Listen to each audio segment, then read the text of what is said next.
पाठ 13 कैसे हुआ अधिकार। प्राचीन काल की बात है। दानवों और देवताओं में अत्यंत शत्रुता थी। सत्ता के अधिकार के लिए दानव देवताओं पर प्रायः आक्रमण कर युद्ध कर देते थे। देवता बहुत ही शांतिपूर्ण स्वभाव के थे, जबकि दानव झगड़ालू। देवता बहुत बुद्धिमान थे। उन्हें लड़ना झगड़ना अच्छा नहीं लगता था। उनके सामने अगर कोई समस्या आ जाती तो वे उसे आपस में मिलजुल कर सुलझा लेते थे। दानव मूर्ख थे। उनके सामने कोई समस्या होती तो वे लड़ने झगड़ने लगते। वैसे तो देवता अपनी बुद्धि के प्रयोग से जीत जाते थे, परंतु उन्हें लड़ना झगड़ना अच्छा नहीं लगता था। दानव यदि युद्ध में हार जाते तो चैन से नहीं बैठते थे। वे दोबारा युद्ध करने की योजना बनाने लगते। रोज रोज के युद्ध से परेशान होकर देवता विष्णु जी के पास गए और बोले, भगवन, हम रोज रोज के युद्ध से परेशान हो गए हैं। हमें गृह युद्ध खत्म करने का कोई उपाय बताइए। विष्णु जी बोले, ठीक है, आप चिंता मत कीजिए। मैं गृह युद्ध समाप्त करने का कोई उपाय सोचता हूँ।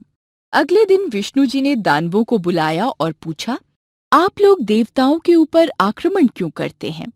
दानव बोले, भगवन, स्वर्ग पर हमारा अधिकार है, देवताओं का नहीं। आप देवताओं से कहिए कि वे स्वर्ग छोड़कर चले जाएं। दानवों की बात सुनकर विष्णु जी मुस्कुराने लगे। बोले, देखो, स्वर्ग पर किसका अधिकार होगा इसका निर्णय एक प्रतियोगिता द्वारा किया जाएगा। जो भी यह प्रतियोगिता जीतेगा उसी का स्वर्ग पर अधिकार होगा।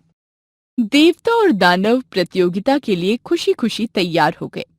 कुछ दिन पश्चात विष्णु जी ने एक प्रतियोगिता का आयोजन किया। फिर दोनों पक्षों के प्रतिनिधियों से कहा, इस प्रतियोगिता की 2 शर्तें हैं। पहली शर्त के अनुसार आप लोगों को बिना हाथ मोड़े ही भोजन करना होगा। दूसरी शर्त के अनुसार भोजन का स्थान अलग अलग होगा। प्रतियोगिता आरंभ हुई। देवताओं और दानवों को भोजन करने के लिए अलग अलग स्थानों पर बैठाया गया। देवता तुरंत समझ गए कि उन्हें क्या करना है। वे आमने सामने बैठ गए और एक दूसरे को भोजन खिलाने लगे। उन्हें हाथ मोड़ने की आवश्यकता ही नहीं हुई। उन्होंने आनंद पूर्वक भोजन किया। दूसरी ओर दानवों को कुछ समझ नहीं आया। वे इधर उधर देखते रहे, फिर थालियों में मुंह डालकर भोजन करने लगे, जिसके परिणाम स्वरूप उनके वस्त्र और मुंह गंदे हो गए। उनका भोजन भी इधर उधर फैल गया। दानवों को अपनी गलती समझ में आ गई थी।